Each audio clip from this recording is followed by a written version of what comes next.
Imini yeSabatha ayibenhle kwabangcwele. Isihloko salenkonzo sithi Amasiko nemikhuba ehlukumeza isizwe. Genesis 29 verse 21 to 27. uJakobe wayesethi kuLabani, "Nginike umngami ukuba ngilale naye, ngokuba sesiphelile isikhathi esasivumelane ngaso." uLabani wabamema bonke abantu bakuleyo ndawo wenza idili. Kepha kusihlwa wathatha indodakazi yakhe uLeya wayisa kuJakobe. uJakobe walala nayo. Ekuseni wabona ukuthi ubelele noLeya. uJakobe waya kuLabani wathi kuye, "Yini lena oyenze kimi na? Angikusebenzelanga yini ukuba ngithole uRaheli na? Ungikhohliselani na?"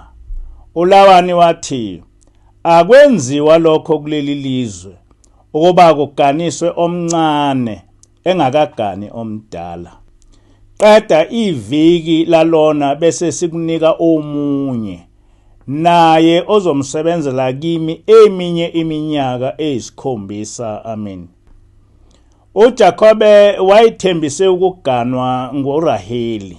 Wayebe esesebenza kuLabani iminyaka eyisikhombisa, okwakuyilobolo owayelobola ngalo uRaheli.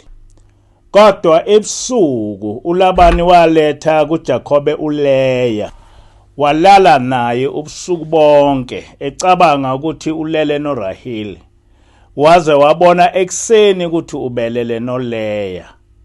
Wathi uma uJakobe embuza uLabani ukuthi ubenzeleni lobu buqili, wathi yena usiko lokuthi akugane intombi endala kuqala. Noma lento eyayishongo uLabani yabe iliqiniso noma cha, okusalayo ukuthi uLabani waganisela uJakobe uLeya ngobuqili. Kodwa esikufunda lapha ukuthi ukulobola usiko lwesizwe esimnyama lasemandulo, futhi nobuqili kwesinye isikhathi okwenzeka ekulotsholweni budala. Kuyini ukulobola? Ziningi izincazelo ongazithola kulombuzo, kuya ngokuthi ubuza kubani. Ngokwesenzo ukulobola umfazi kungukuthenga owesifazane emndenini wakhe ukuba abe semndenini wakho. Abanye bazothi ngokumlobola owesifazane usuke ungamthengi. Kodwa ngokwesenzo ukulobola owesifazane kuyefana nokumthenga, ngoba njengokuthenga noma yini, othengwayo akanazwi ekuthengweni kwakhe. Konke kwenziwa ngabazali bakhe, noma uma bengekho ngowomndeni ofanele. Noma ilobola ekuqaleni lwalulusiko oluhlanganisa imindeni emibili, kodwa namhla sekuyisenzo esivumela abalobolisayo bahlukumeze ngokusemthethweni abalobolayo. Esikhathini esiphambili ngisesenkantolo ngahlangana nezinkinga eziningi eziphathelene nelobolo nezibizo kanye nokuhlelela umshado. Into engayithola ukuthi lezi zinkinga asixazululeki kalula, ngoba awukho umthetho oqondile nolandelekayo ukusixazulula. Izinkinga ezinkulu engabhekana nazo kulapho lowo okulotsholwa kuye kungasiye umzali wentombazana. Ongayizali intombazana uyakwazi ukuba uma kufika abasemzini avele abize ilobolo elingekho nelisuka kuye. Kodwa uma sekufanele intombazana ishade, avele angayingeni leyo. Ngokusemthethweni ilobolo kumele libe zinkomo ezingu-11. Lolu usiko lwezinkomo ezingu-11 lwavelaphi?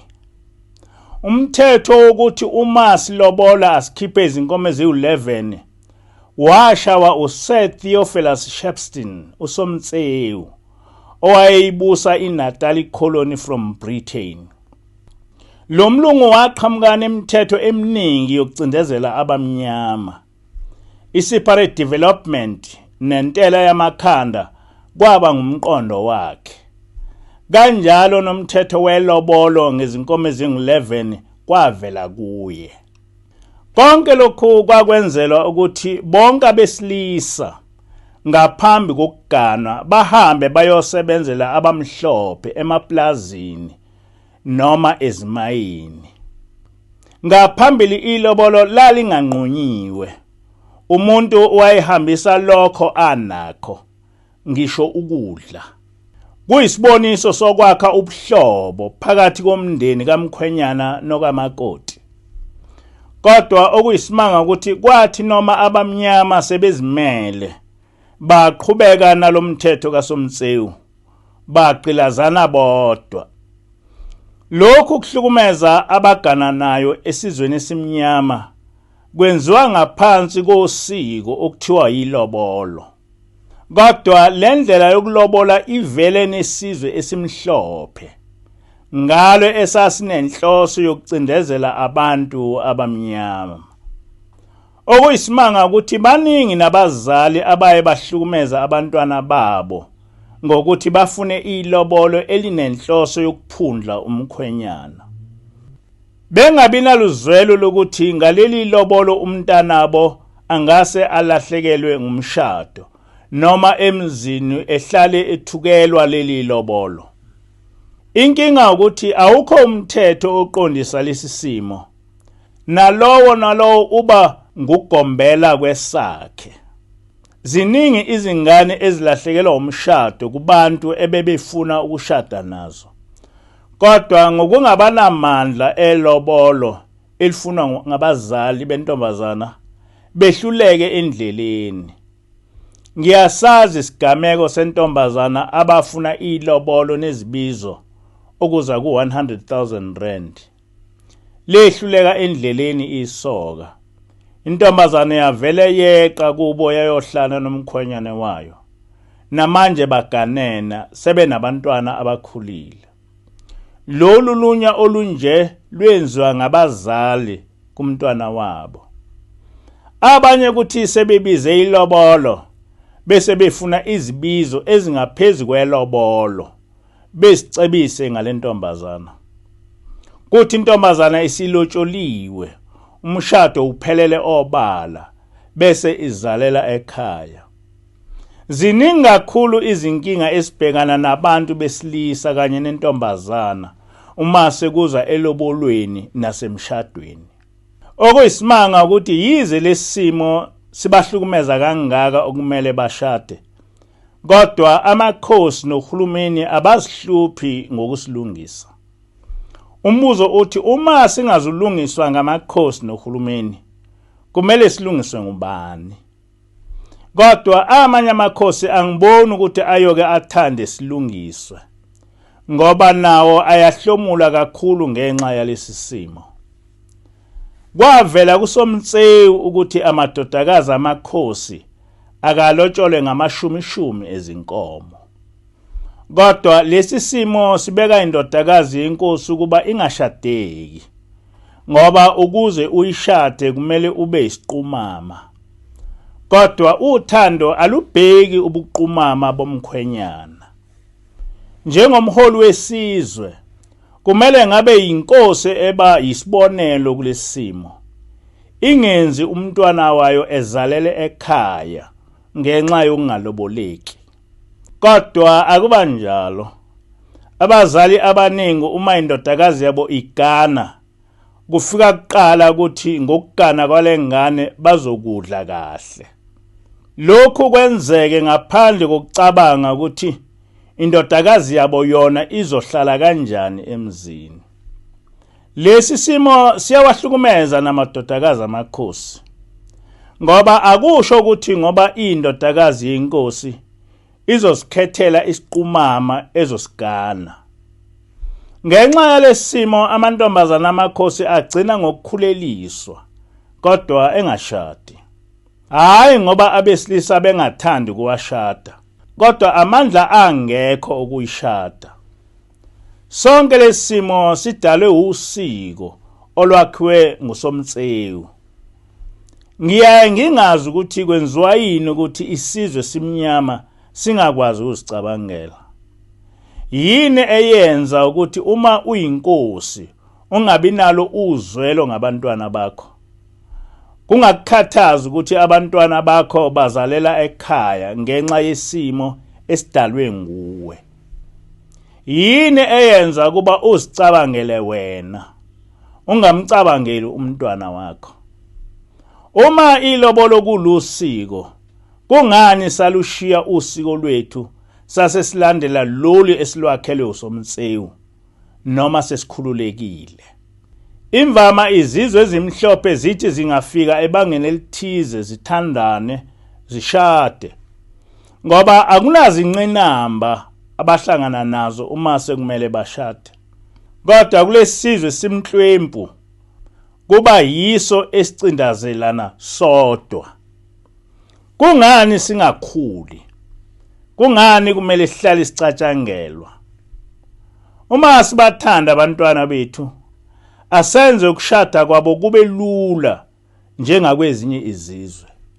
Singacashi ngamasiko asihlukumezayo kodwa angaveli kithi.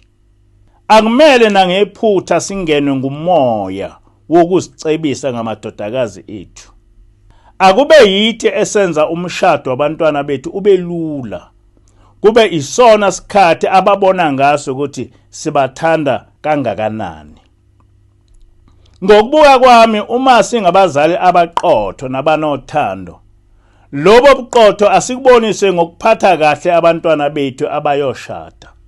Abantwana abangachithekelwa umshado ngenxa yemigoqo esibabekele yona, edalwa ubugovu obungenalo uzwelo ngisho kumntwana wakho.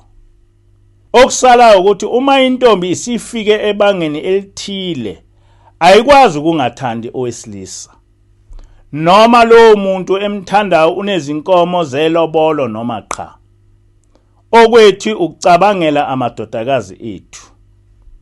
Okwenzekela ukuthi laba bantwana bagcine ngokuzalela ekhaya. Abazali babo kungabahluphi lokho. Beze basho nokusho bethi mina ngifuna ukudla ngomntanami. Ayikho into eyinkinga njengokuthi kuyo yonke into oyenzayo uzicabangele wena. Ungacabangeli ngisho ingane yakho. Kodwa abantu abaningi banjalo. Bayabadayisa ngisho abantwana babo ngoba nje befuna ilobolo elizocebisa bona. Lesi simo esibi kangaka akakho okukhuluma ngaso. Abezenhlala kahle abakhulumi ngaso. Abafundisi abakhulumi ngaso. Amakhosi akakhulumi ngaso. Nohulumeni akakhulumi ngaso. Kucashwe egameni lokuthi usiko. Kodwa akusilo usiko. Kuyindlela evumelekile yokuhlukumeza abafuna ukuganwa ngaphandle kokuvikeleka ngisho emthethweni. Ngokubona kwami kungumsebenzi wabo bonke abaholi nabezenhlala kahle ukuba kwenziwe ucwaningo ngalesimo. Kubhekwe ukuthi mangaka amantombazana alahlekelwa umshado ngenxa yelobolo elingakhokheki, nokuthi lesi simo sinamphumela muni. Lokho kunamphumela muni kubantwana abakhula bengenayise ngenxa yokungagani konina. Ngiyazi ukuthi abazibiza ngabazali bentombazana bayihlukumeza kangakanani intombazana esilotsholiwe uma sekuza ekutheni igane.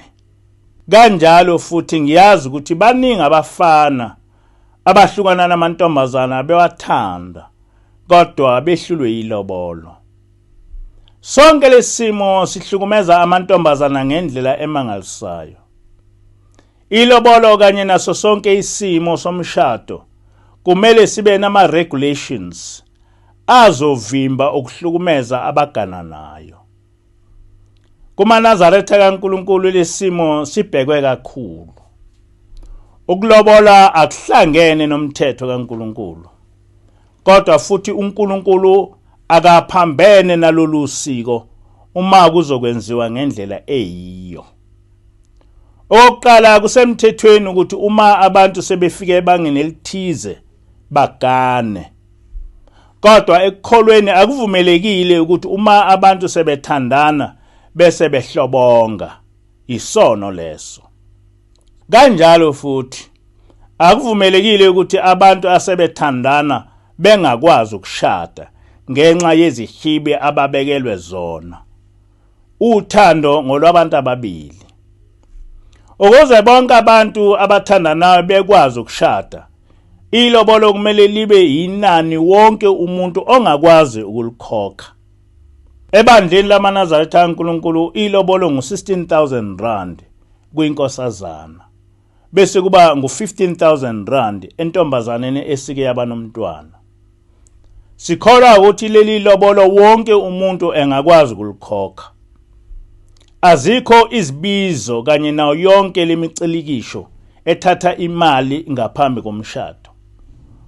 Umshado uyisivumelwano esenziwa ngabantu ababili phambi kwaNkulunkulu emelwe ngumfundisi. Ukuthi laba sebengumfazi nendoda. Kungalolu suku lapho bonikwa isibusiso sokuthola abantwana. Umshado wenzelwa ethempelini. Kuthi onke amalunga ebandla alekelele ngemali kulomkhosi kaJehova. Uma ababili befuna umshado omkhulu, sebengazenzela bebo babili ngokwamandla abo. Manje lo mshado ungazukuphambana nomthetho kaNkulunkulu.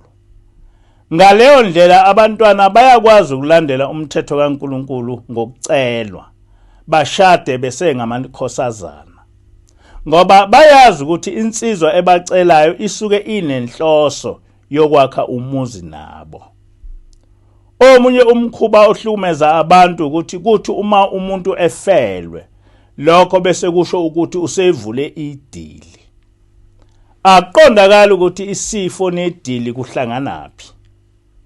Okuseqinisweni ofele kumele abantu ngabe baya kuye bemxhasa ngemali nangokudla.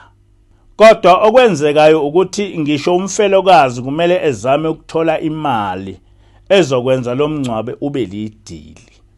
Umuntu ofelwe isiphi isidingo sokuthi aphekele abantu beze emngcwabeni. Lona lolu siko lokuthi uma umuntu efelwe bese enza idili ngosuku lomngcwabo lwavelaphi, luvezwa ngubani? Lesi simo asivumelekile kumaNazaretha kaNkulunkulu. Uma umuntu efelwe, kuyimpoqo ukuthi amalunga ebandla anikele esontweni ukuxhasa lowo ofelwe. Amalunga ebandla akavumelekile futhi ukudla emngcwabeni. Umuntu akaziphathele ukudla kwakhe njengasemhlanganweni. Umshado nomngcwabo kuleli bandla akumele kudale isimo esizohlukumeza umkhwenyana noma umfelwa. Inkosi ibusise izwi layo. Le ntshumayelo iyatholakala ku Facebook page ethi Rev Mpanza NCG.